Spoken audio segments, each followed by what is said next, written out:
Boa tarde a todos e que a luz e o amor de Jesus nos envolva hoje e sempre. Quero primeiro agradecer pelo convite para a realização desta palestra, mas acima de tudo eu agradeço a esta casa, que há 66 anos nos recebe com muito amor, acolhimento e caridade.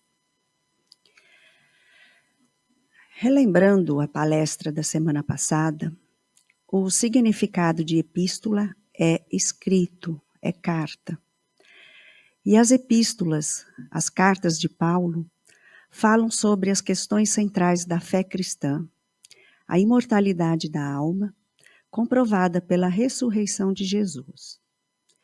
A lei do amor, revelada por Jesus como caminho para Deus. A necessidade da renovação interior como condição essencial para seguir os passos de Jesus e praticar os seus ensinamentos. São 14 epístolas no Novo Testamento. E a dos Romanos, ela é uma carta longa e tem 16 capítulos. Hoje eu vou falar sobre a carta de Paulo aos Romanos, do capítulo 2, versículo 6. A cada um segundo as suas obras. E que diz o seguinte: o qual recompensará a cada um segundo as suas obras. Quando os não salvos comparecem diante do trono branco, no dia do juízo final para serem julgados, a salvação não estará mais disponível. A porta da graça terá sido fechada. Esse julgamento servirá para determinar o grau do castigo imputado a eles. Assim, Deus atribuirá punições que são compatíveis às más ações de cada indivíduo. Enquanto isso, o tribunal de Cristo será restrito aos cristãos, que serão recompensados por Deus e receberão galardões conforme as suas obras. Aqui se faz, aqui se repara. O espírito Humberto de Campos, no livro Contos e Apólogos, psicografia de Chico Xavier, narra um fato ocorrido com Dona Maria Augusta da Silva. Ela, ao retornar à sua fazenda, que ficava às margens do rio Paraíba, na antevéspera do Natal em 1856, tomou conhecimento de que durante o período em que estivera fora, seu filho engravidou sua escrava Matilde. Diante disso, levou a escrava à noite até as margens do rio e disse a ela: Matilde, você está livre, mas fuja de minha presença. Atravesse o rio e desapareça. E a um sinal da perversa fazendeira, o capataz, desalmado, chicoteou a pobre escrava, que caiu na corrente profunda do rio e acabou se afogando. Ela pediu socorro, tudo, mas não foi atendida e acabou se afogando.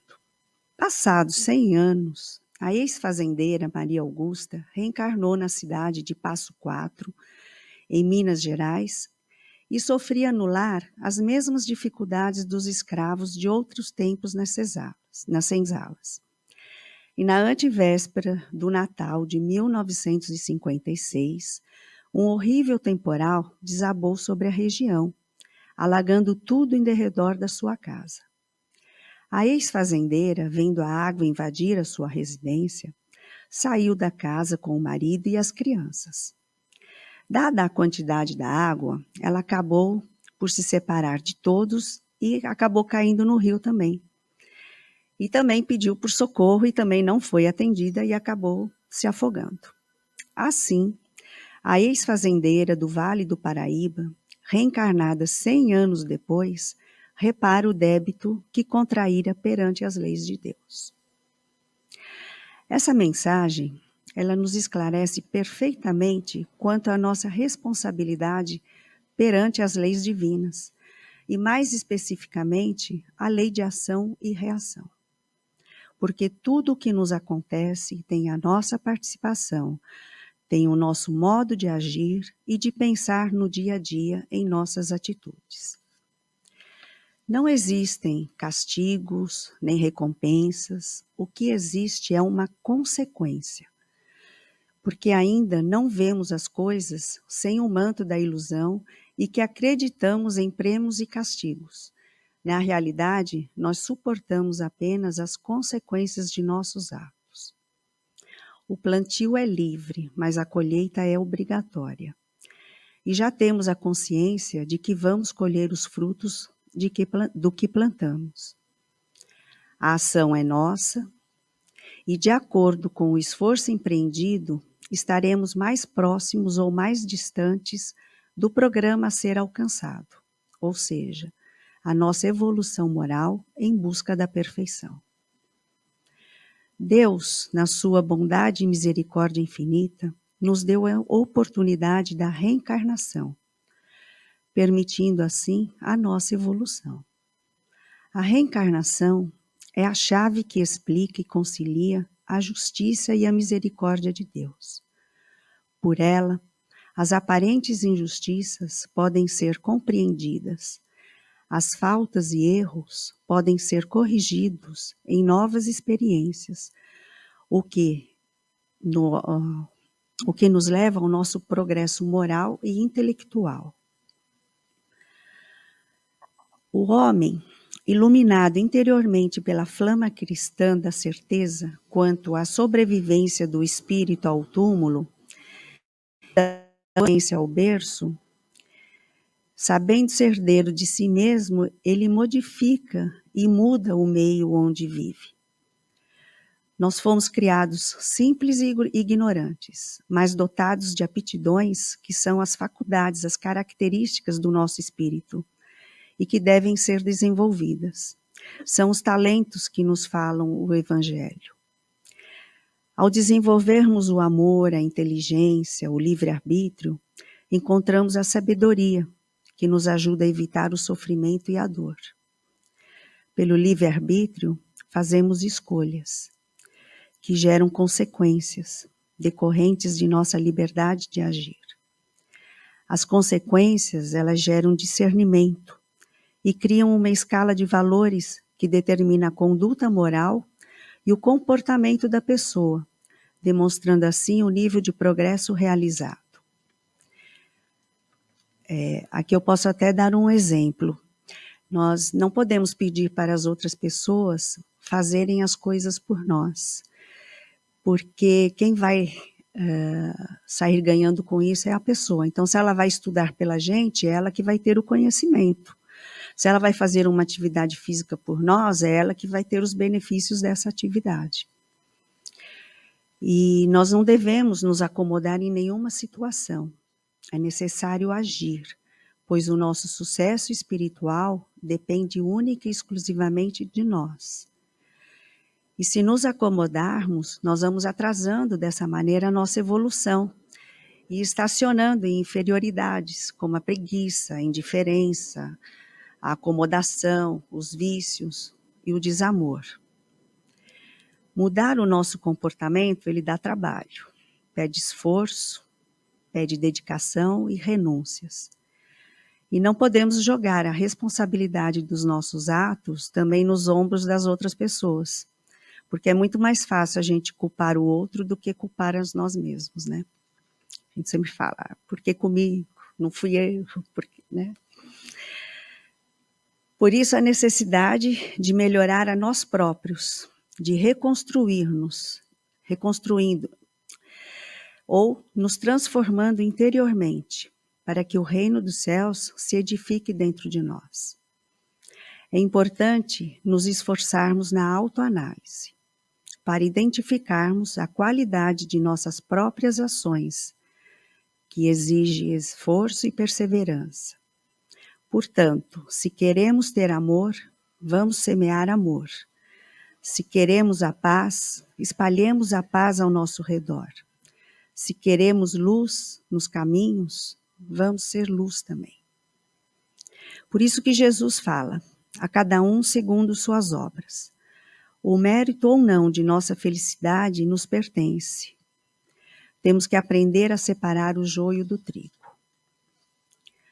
A vontade, que é uma determinação do espírito mortal, nos liga à construção no caminho do bem através do discernimento. E o bem é tudo o que está de acordo com a lei de Deus. Deus nos deu a inteligência para discernir, e Jesus nos deu a medida certa, dizendo: não faças aos outros o que não queres para ti. Emmanuel nos diz: não sejamos autores de obras mortas através do arrependimento. O tempo passa e vem o arrependimento do que deveria ter sido feito, mas não foi feito. Jesus diz que para que tenhamos uma vida em abundância, precisamos agir, construir no campo do bem, fazendo, errando, acertando. E também devemos aprender a refletir quanto ao significado de um determinado sofrimento que a vida nos impõe. Nos perguntamos, por que estamos passando por uma dificuldade dessa forma e não de tantas outras? Por que comigo? Também aqui exemplificamos a formação do nosso corpo mais adequado para a evolução. São os paralíticos, as más formações congênitas, as mortes violentas, a incidência da criminalidade como sendo situações que revelam os débitos morais que trazemos para a atual encarnação. Tudo o que nos acontece são consequências de nossas próprias ações, de nossa irresponsabilidade, nesta vida atual ou de encarnações passadas, como também coisas boas pelo nosso esforço, nossa evolução moral, por merecimento. Quando passamos por desafios, é sempre importante lembrar dos ensinamentos de Jesus no seu Evangelho, como sendo o nosso verdadeiro manual de conduta que nos levará à verdadeira felicidade. E dessa forma, conseguiremos entender de outra maneira as aflições e as dificuldades como sendo parte do nosso processo de evolução. No estágio evolutivo em que nos encontramos, não é tão fácil assim colocar em prática os ensinamentos de Jesus. Muitas vezes as coisas fogem do nosso controle. Nos desesperamos e temos dificuldades de aceitar as situações adversas que nos acontecem. Sentimos desânimo, o sentimento de desistência toma conta de nós. Não percebemos que os obstáculos da vida nos proporcionam aprender e desenvolver os nossos limites de paciência, de fé, de compreensão e até mesmo das nossas forças morais. Emmanuel, numa mensagem de setembro de 1968, na revista Reformador, nos esclarece: mediante a realidade de que daremos conta de nós próprios às leis do universo, importa reconhecer que os acontecimentos que nos sobreveiam não são para nós as coisas mais importantes da existência. Quer dizer, que o importante mesmo são as nossas reações diante das situações e acontecimentos.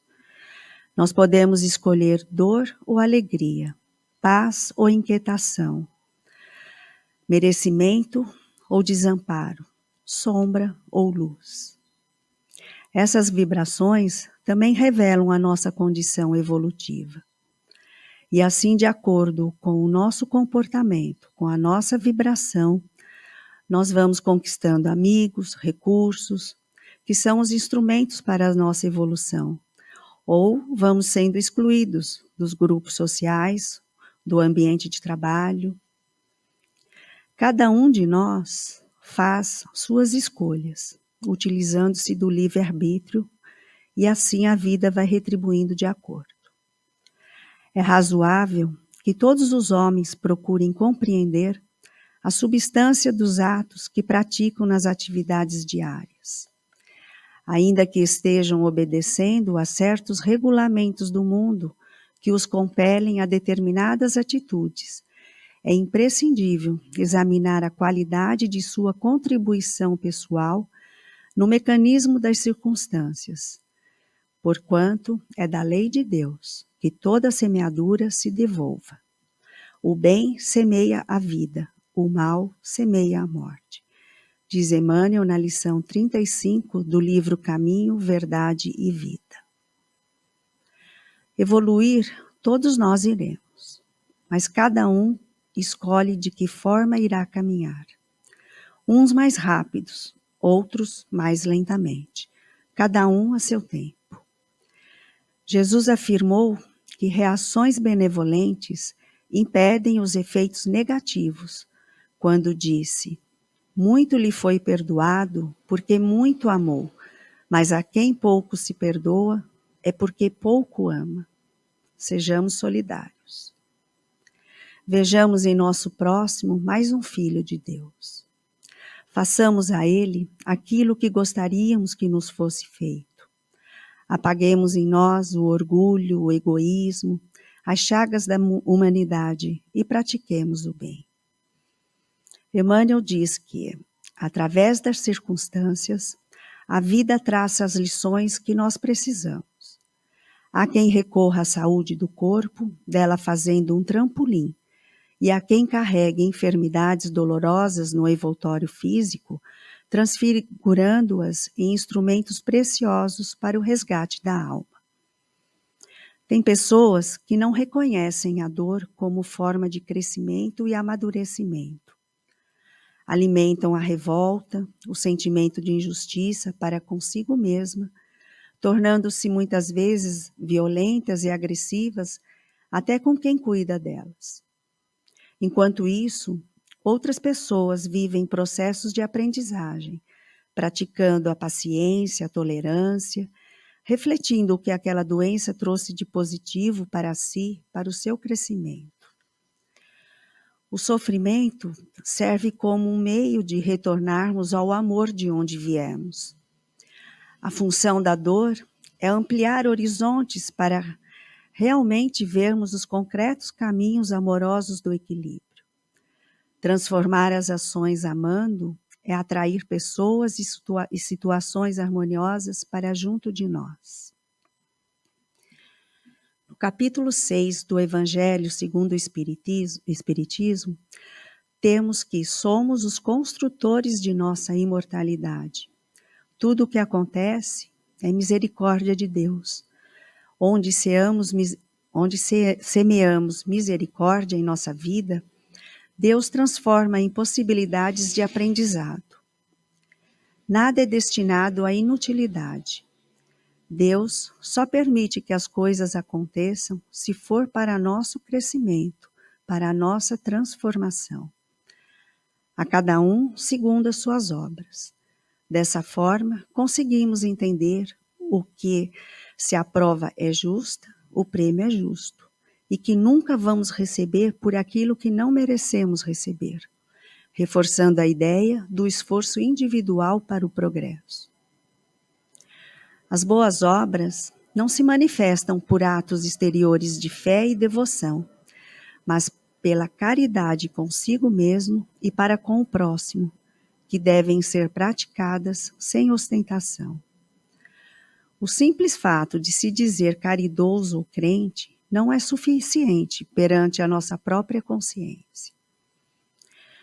Na mensagem do Evangelho de Mateus, capítulo 16, versículo 27, quando Jesus chegou à região de Cesareia de Filipe, após interrogar seus discípulos acerca do que diziam os homens a seu respeito, Jesus declara: porque o Filho do Homem virá na glória de seu Pai, com os seus anjos, então dará a cada um segundo as suas obras. Podemos entender que Jesus é o guia espiritual de todos os homens, contando com os seus anjos, que são os espíritos superiores, para a aplicação da lei de Deus. A aplicação da lei de causa e efeito, a cada um será dado segundo as suas obras, ou seja, de acordo com o seu merecimento. A revelação da lei de merecimento, princípio de que tudo o que o homem semear, isso também ceifará. O que define a vida futura são as obras e não a fé. Jesus não disse segundo a sua fé. A fé sem obras é morta. E mais importante do que pensar e crer é o fazer. Aquilo que fazemos é onde está o mérito. O agir, a ação é nossa responsabilidade. É onde está o mérito. E eu vou finalizar com uma mensagem do livro Ação e Caminho, pelo Espírito de Emmanuel, capítulo 4. O mundo é a oficina, o corpo é a ferramenta. A existência é a oportunidade, o dever a executar é a missão a cumprir. O pensamento escolhe, a ação realiza. O homem conduz o barco da vida com os remos do desejo, e a vida conduz o homem ao porto que ele aspira chegar. Eis porque, segundo as leis que nos regem, a cada um será dado pelas suas próprias obras. Muito obrigada pela atenção e uma boa reunião a todos.